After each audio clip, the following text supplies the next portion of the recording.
नमस्कार। अंतर्राष्ट्रीय खबरों के हमारे इस कार्यक्रम में आपका स्वागत है। मैं हूं चंद्रशेखर जोशी। इस कार्यक्रम में हम आपको रूबरू करवाते हैं दुनिया भर की हलचल से।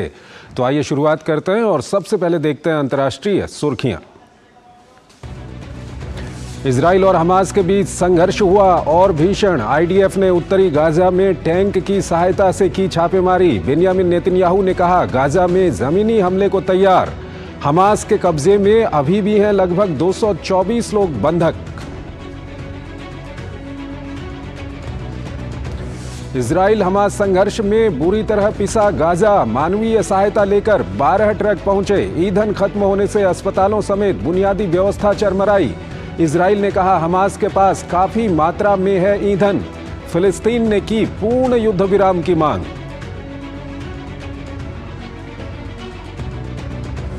आठ भारतीय नागरिकों को लेकर कतर की अदालत के फैसले पर भारत ने जताई कड़ी चिंता। कहा कतर प्रशासन के सामने उठाया जाएगा मुद्दा। सभी कानूनी विकल्पों पर किया जा रहा है विचार।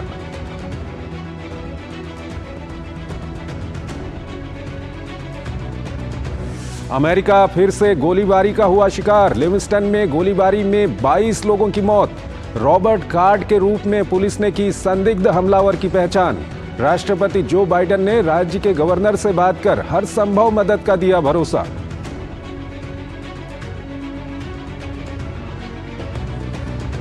दुनिया का पहला आर्टिफिशियल इंटेलिजेंस सुरक्षा संस्थान स्थापित करेगा ब्रिटेन। अगले सप्ताह लंदन वैश्विक आर्टिफिशियल इंटेलिजेंस शिखर सम्मेलन की करेगा मेजबानी। प्रधानमंत्री ऋषि सुनक ने कहा आगे चलकर मानवता एआई से खो सकती है नियंत्रण।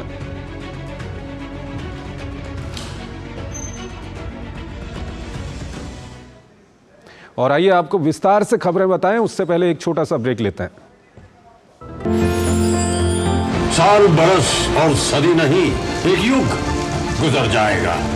उम्र न पूछो वंडर की, जब फर्क नजर आएगा। वंडर सीमेंट, फर्क नजर आएगा। गोल्डी छोले मसाले, जहां जाए रिश्ते बनाए, जहां जाए रिश्ते बनाए। गोल्डी मसाले। तुम्हें पता है इन्वेस्टर्स के लिए एक इन्वेस्टर प्रोटेक्शन फंड होता है IPF। लेकिन अगर तुम्हारा ट्रेड एक्सचेंज पर एग्जीक्यूट नहीं हुआ या फिर कोई गारंटीड रिटर्न्स वाली स्कीम है तो ये IPF आपकी मदद नहीं कर सकता है। और अगर आपका ब्रोकर ही डिफॉल्टर बन जाए तो फिर IPF आपको कॉम्पेंसेशन दिला सकता है। कहां से सीखा? NSE की साइट पर। सोच कर समझ कर इन्वेस्ट कर। स्वागत है आपका ब्रेक के बाद। सबसे पहले आपको दिखाते हैं एशिया का आईना।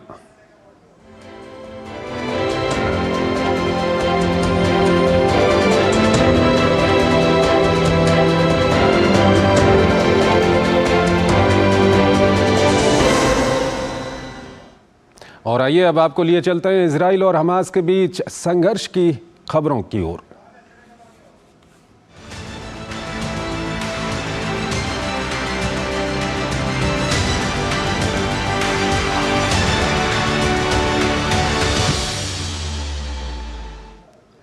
इजराइल और हमास के बीच संघर्ष और भीषण हो गया है। गाजा में हमलों में 7,000 से अधिक की मौत हो गई है। वहीं इजराइल में 1,400 से अधिक लोगों ने जान गंवाई है। हवाई हमलों के साथ अब इजरायली टैंक भी एक्शन में हैं। अमेरिका ने इजरायली कार्रवाई का समर्थन किया है तो ब्राजील ने मध्य पूर्व में चल रहे संघर्ष को नरसंहार बताया है। आसमान से बरसता बारूद, रॉकेट से ताबड़तोड़ हमले और अब आज उत्तरी गाजा में घुसते ये टैंक। हमले का ये दौर 20वें दिन भी रुकता नजर नहीं आ रहा। इजराइल और हमास के बीच संघर्ष को तीसरा हफ्ता होने जा रहा है, लेकिन ये रुकने की बजाय हर दिन और तेज होते जा रहे हैं। दोनों के बीच जारी संघर्ष में अब तक हजारों लोग अपनी जान गंवा चुके हैं। वहीं इजराइल डिफेंस फोर्सेस ने बीती रात उत्तरी गाजा में टैंक का इस्तेमाल करके टारगेटेड छापेमारी की। आईडीएफ के मुताबिक ये छापेमारी युद्ध को अगले पड़ाव पर ले जाने की तैयारियों के तहत की गई है और इस दौरान कई आतंकी ठिकानों और एंटी टैंक दागने के लॉन्च पोस्ट को बर्बाद कर दिया गया। इससे पहले प्रधानमंत्री बेंजामिन नेतन्याहू ने जोर देकर कहा कि इजराइल गाजा में जमीनी हमले की तैयारी कर रहा है और इसका फैसला सरकार की विशेष युद्ध कैबिनेट लेगी। हम पहले ही हजारों आतंकवादियों को मार चुके हैं और ये तो केवल शुरुआत है। इसके साथ ही हम ज़मीनी हमले की तैयारी कर रहे हैं।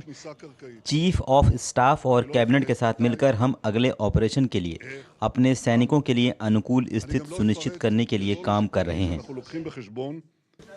उधर आतंकी गुट हमास के खिलाफ इजरायली कार्रवाई का फिर से समर्थन करते हुए अमेरिकी राष्ट्रपति जो बाइडेन ने कहा कि इजराइल को गाजा में निर्दोष नागरिकों की रक्षा करते हुए अपने नागरिकों की रक्षा करने का अधिकार है। उन्होंने साथ ही कहा कि हमास गाजा या कहीं पर भी फिलिस्तीनी लोगों के बड़े समूह का प्रतिनिधित्व नहीं करता है। इजराइल को अपने लोगों की हत्या का जवाब देने का अधिकार है। हम यह सुनिश्चित करेंगे कि इजराइल के पास इन आतंकवादियों के खिलाफ अपनी रक्षा करने के लिए आवश्यक चीजें हों। हमास गाजा पट्टी या कहीं और फिलिस्तीनी लोगों के विशाल बहुमत का प्रतिनिधित्व नहीं करता है। वहीं इजरायली लड़ाकू विमानों ने गाजा में पिछले 24 घंटों के दौरान 250 से अधिक हमास के आतंकी ठिकानों पर हमला किया, जिसमें आतंकवादी बुनियादी ढांचे, परिचालन कमांड सेंटर, सुरंग शाफ्ट और रॉकेट लॉन्चर शामिल थे। इस बीच इजराइल ने जानकारी दी कि हमास ने लगभग 224 लोगों को बंधक बनाकर रखा है। हालांकि ये आंकड़ा बढ़ भी सकता है। अब तक हमारे 309 जवान हमले में मारे गए हैं और 224 लोग बंधक बनाए हुए हैं। मिली जानकारी के अनुसार यह संख्या और भी बढ़ सकती है। छापेमारी के दौरान हम बंधकों के बारे में जानकारी जुटा पा रहे हैं। इस बीच इजरायली युद्ध कैबिनेट मंत्री बेनी गेंट्स ने कहा है कि हमास के हमले से तबाह हुए दक्षिणी क्षेत्र में सुरक्षा बहाल करने के लिए सैन्य और अन्य सुधारों की जरूरत है। हमास के हमले में प्रभावित इलाकों को फिर से डिजाइन करने के लिए काम करेंगे। इसके अलावा यहाँ उचित सुरक्षा भी जरूरी है ताकि उन समुदाय के लिए सुरक्षा सुनिश्चित की जाए जो यहाँ फिर से वापस आएंगे। उधर आतंकी समूह हमास ने भी इजराइल पर हमले का दावा किया है। हमास के मुताबिक उनके रॉकेट ने दक्षिणी इजरायली शहर इलियट को निशाना बनाया। वहीं लेबनान से लगी सीमा पर इजरायली सेना और हिजबुल्लाह के बीच भी हमले जारी हैं। दोनों पक्ष लगातार हमलों का दावा कर रहे हैं। इस बीच ब्राजील के राष्ट्रपति लुइस इनासियो लूला डे सिल्वा ने कहा कि इजराइल और आतंकवादी समूह हमास के बीच संघर्ष युद्ध नहीं बल्कि नरसंहार है। अभी मध्य पूर्व में जो हो रहा है वो बहुत गंभीर है। ये संघर्ष नहीं है, ये एक नरसंहार है जिसमें करीब 2000 बच्चों को मार दिया गया है जिनका युद्ध से कोई लेना देना नहीं है। वे इस युद्ध के पीड़ित हैं। गाजा में इजराइल और हमास के बीच जारी जंग पर अमेरिका द्वारा तैयार संयुक्त राष्ट्र सुरक्षा परिषद के प्रस्ताव पर रूस और चीन ने बुधवार को वीटो कर दिया। मसौदे का उद्देश्य गाजा में बिगड़ते मानवीय संकट को संबोधित करना था, जिसमें सहायता पहुंच की अनुमति देने के लिए हिंसा को रोकने का आह्वान किया गया था। बहरहाल इजराइल हमास संघर्ष हर गुजरते दिन के साथ और भीषण होता दिखाई दे रहा है और इस संघर्ष का दायरा और अधिक बढ़ने की संभावना है। इजराइल और हमास के संघर्ष में बुरी तरह से पिस रहे हैं गाजा में लोग। बहुत कम ही सही लेकिन मानवीय सहायता वहां पर पहुंच रही है। आज सहायता सामग्री लेकर 12 ट्रक गाजा पहुंचे हैं। अब तक कुल मिलाकर 74 ट्रक मानवीय सहायता लेकर गाजा पहुंच चुके हैं। लेकिन खास बात है, इनमें सबसे ज्यादा जरूरी ईंधन नहीं है। गाजा के हालात के लिए तुर्की ने एक बार फिर पश्चिमी देशों को निशाने पर लिया है।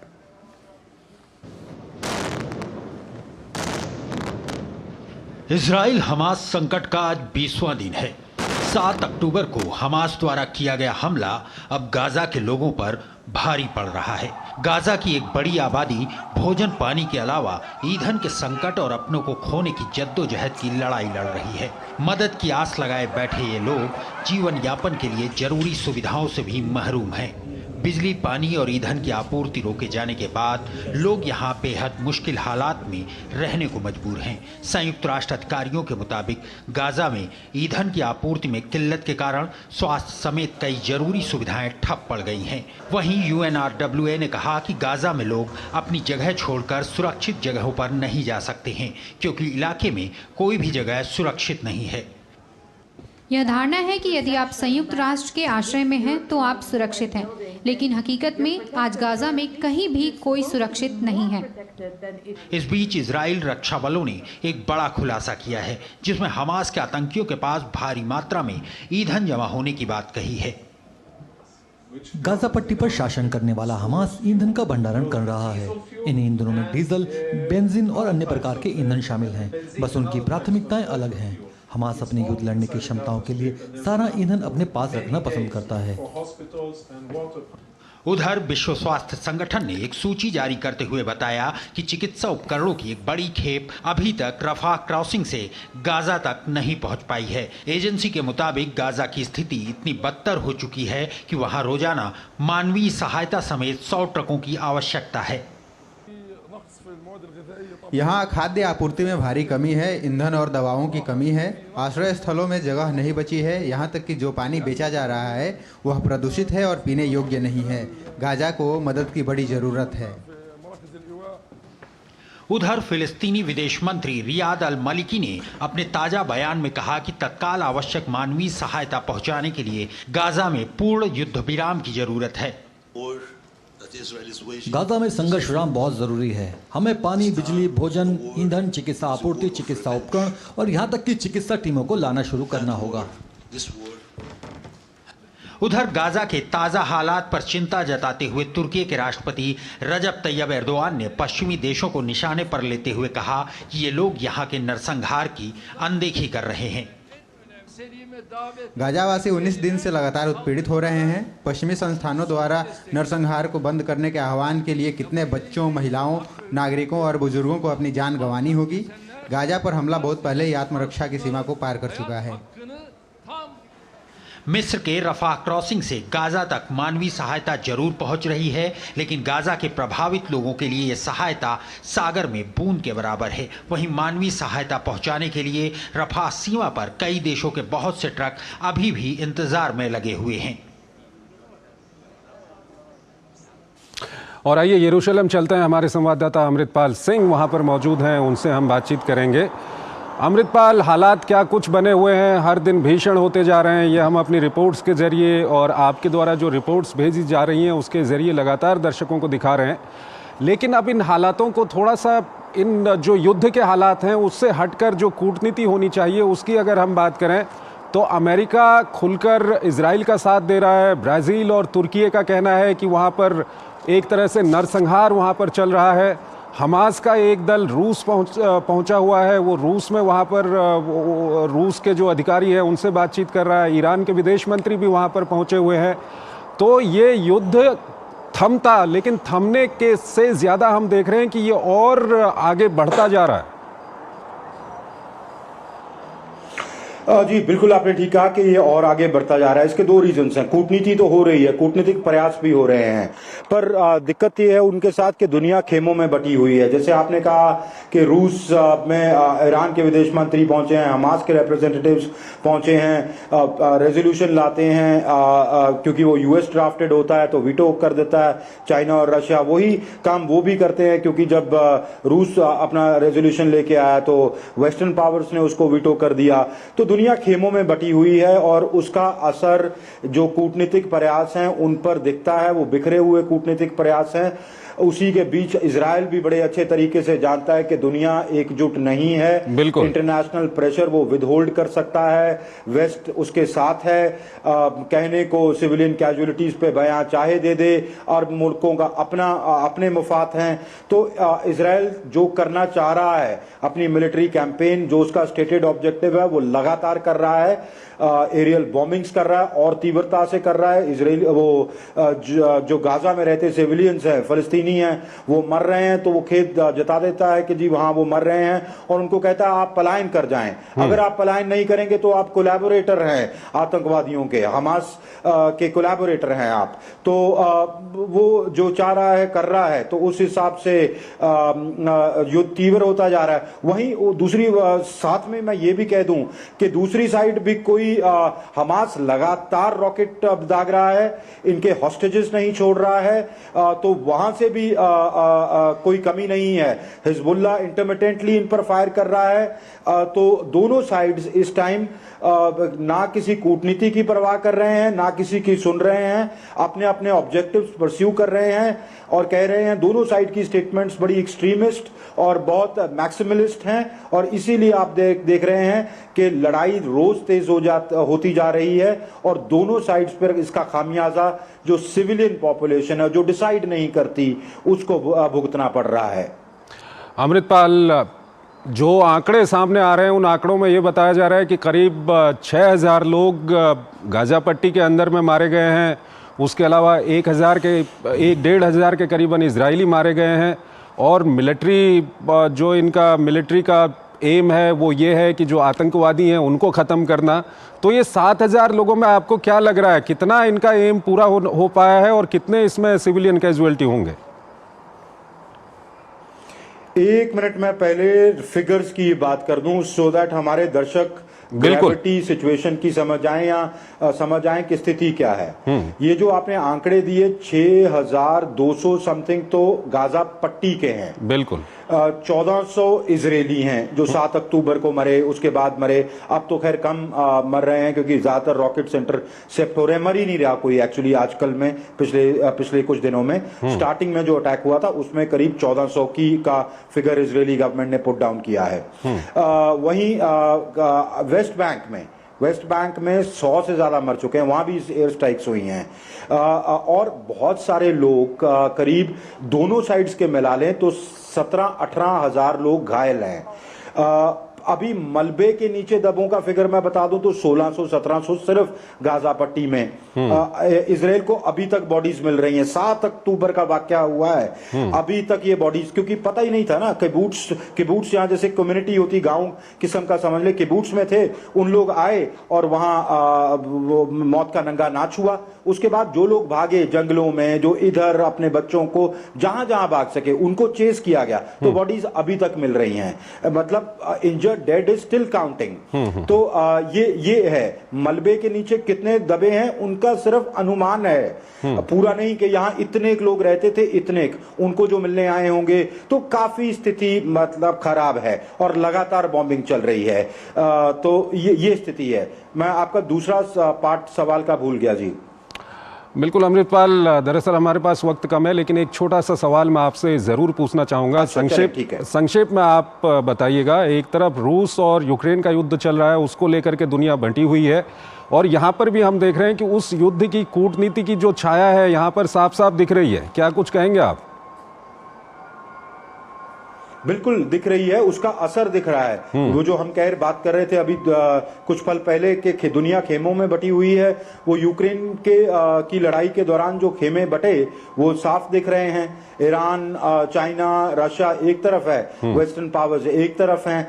दूसरा उसका उस युद्ध का सबसे ज्यादा असर इस युद्ध पर यह भी हो रहा है कि जो प्रयास हो रहे हैं वो इसलिए भी हो रहे हैं कि दुनिया सेकंड जंग पर कि ये अंदर ना जाएं, ग्राउंड असॉल्ट ना करें। तभी वो कह रहे हैं कि इंटरनेशनल वॉर रूल्स फॉलो करें। वेस्ट ही इनको नसीहतें दे रहा है इजराइल को, क्योंकि उनको पता है कि अगर रीजनल कॉन्फ्लिक्ट हुई, अरब ऑयल एनर्जी हब है और वेस्ट एशिया में अगर ये फैल गई तो दुनिया एक और जंग अफोर्ड नहीं कर सकती, उसके इकोनॉमिक कॉन्सिक्वेंसेस नहीं अफोर्ड कर सकती, इसलिए इतने तीव्र प्रयास। जी शुक्रिया अमृतपाल, आपका बहुत बहुत शुक्रिया इन तमाम जानकारियों को हमारे दर्शकों तक पहुंचाने के लिए।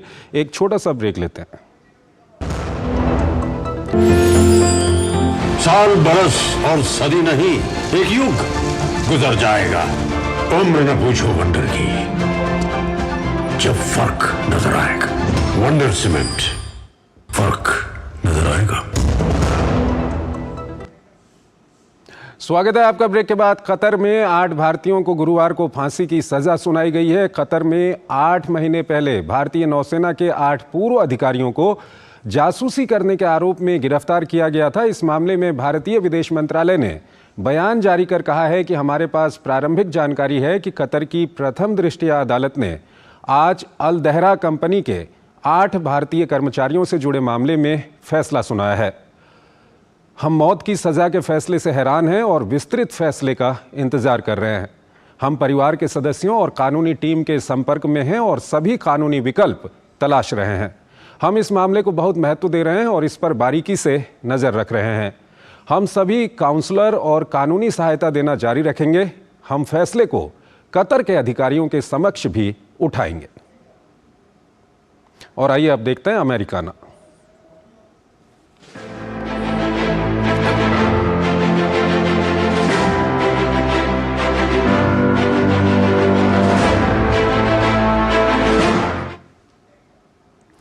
अमेरिका में काफ़ी दिनों के बाद एक बार फिर बड़ी गोलीबारी की घटना सामने आई है। इस बार ये घटना हुई है ल्यूस्टन शहर में।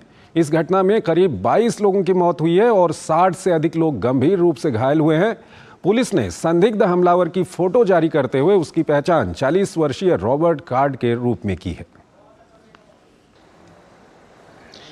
एक बार फिर मानवता शर्मसार होती नजर आ रही है। हर एक गोली बेगुनाहों का शिकार करती जा रही है। आतंक के इस विभत्स खूनी खेल का एक बार फिर से शिकार बना है दुनिया का सबसे शक्तिशाली देश अमेरिका। इस बार जगह है मिनी राज्य का ल्यूस्टन शहर, जो कि गोलियों की आवाज से दहल उठा है। शहर का एक सनकी ना जाने दिमाग में क्या लेकर सड़कों पर निकला और अपनी बंदूक से लोगों पर गोलीबारी करने लगा। आसपास मौजूद लोग कुछ समझ पाते, इससे पहले ही कई लोग उसकी गोली का शिकार हो गए। इस घटना में करीब 16 से 22 लोगों की मौत हुई और 60 से अधिक लोग गंभीर रूप से घायल हुए हैं। पुलिस ने संदिग्ध हमलावर की फोटो जारी करते हुए उसकी 40 वर्षीय रॉबर्ट कार्ड के रूप में पहचान की है। रॉबर्ट एक रजिस्टर्ड गन इंस्ट्रक्टर है और उसे सेना से निकाला गया है। घरेलू हिंसा के मामले में वे पहले भी जेल जा चुका है। पुलिस के मुताबिक रॉबर्ट मानसिक रूप से बीमार है और उसका इलाज मेंटल हॉस्पिटल में चल रहा था। बुधवार शाम को गोलीबारी की घटनाओं में कई लोग हताहत हुए हैं। सीसीटीवी फुटेज में संदिग्ध हमलावर को साफ देखा जा सकता है। घटना से जुड़ी एक कार लिस्बन से बरामद की गई है। घायलों का अस्पताल में इलाज जारी है। मेडिकल सेंटर के बाहर आपातकालीन स्थिति के लिए हेलीकॉप्टर को तैनात किया गया है। व्हाइट हाउस के एक बयान में कहा गया है कि गोलीबारी की घटना के बाद अमेरिकी राष्ट्रपति जो बाइडेन ने राज्य के गवर्नर जेनेट मिल्स से फोन पर बात कर उन्हें हर संभव मदद का भरोसा दिया है। वहीं हमलावर की जो तस्वीरें सामने आई हैं, उसमें वो अपने हाथ में AR-15 राइफल लिए हुए दिख रहा है। ये एक लाइट वेट राइफल है जो 1 मिनट में 45 से 100 बुलेटों की बरसात कर सकती है। गौरतलब है कि अमेरिका अक्सर गोलियों के हमले से छलनी होता आया है। इसका कारण है 1791 में हुआ अमेरिकी संविधान का संशोधन, जो वहां के नागरिकों को हथियार रखने और खरीदने का अधिकार देता है। न जाने कितनी गोलीबारी की घटनाओं को झेलने के बाद भी 231 सालों पुराना ये अधिकार अमेरिका के लिए नासूर बना हुआ है। एक छोटा सा ब्रेक लेते हैं। साल, बरस और सदी नहीं, एक युग गुजर जाएगा। उम्र न पूछो वंडर की, जब फर्क नजर आएगा। वंडर सीमेंट, फर्क नजर आएगा। हर दम तैयार है, बिल्कुल तैयार है। हर दम तैयार है, तैयार है, जी जाने से तैयार है। इसीलिए तो हम लहरों के पहरेदार हैं। जय भारती, जय भारती। हम हैं नौसेना, हम हैं भारत के साथ। जय भारती, जय भारती। हम हैं नौसेना, हम हैं भारत के सारथी, सारथी, सारथी।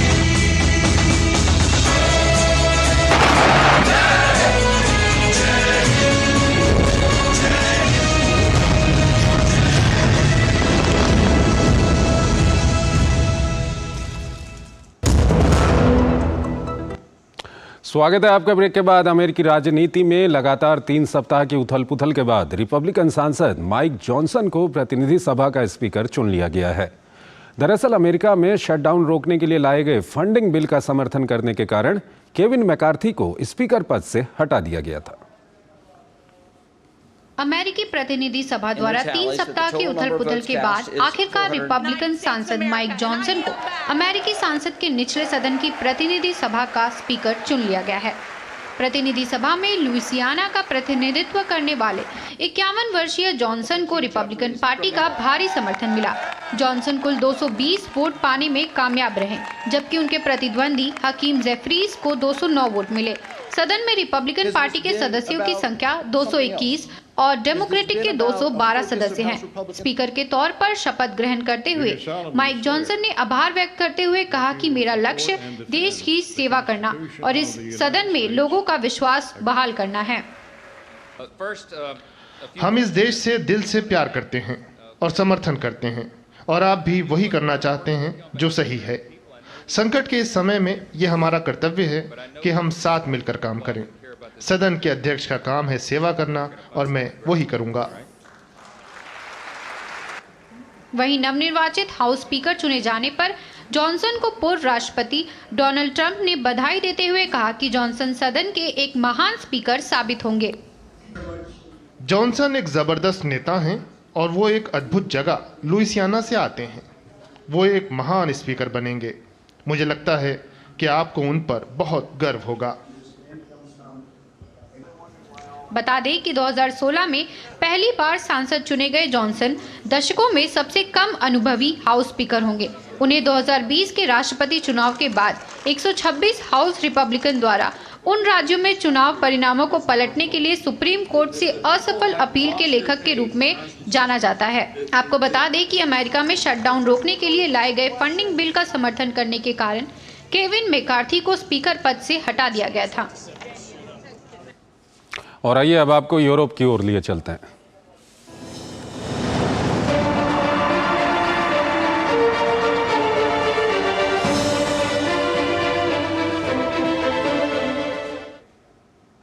ब्रिटेन दुनिया का पहला आर्टिफिशियल इंटेलिजेंस सुरक्षा संस्थान स्थापित करेगा। ब्रिटेन अगले सप्ताह एक वैश्विक शिखर सम्मेलन का आयोजन करेगा।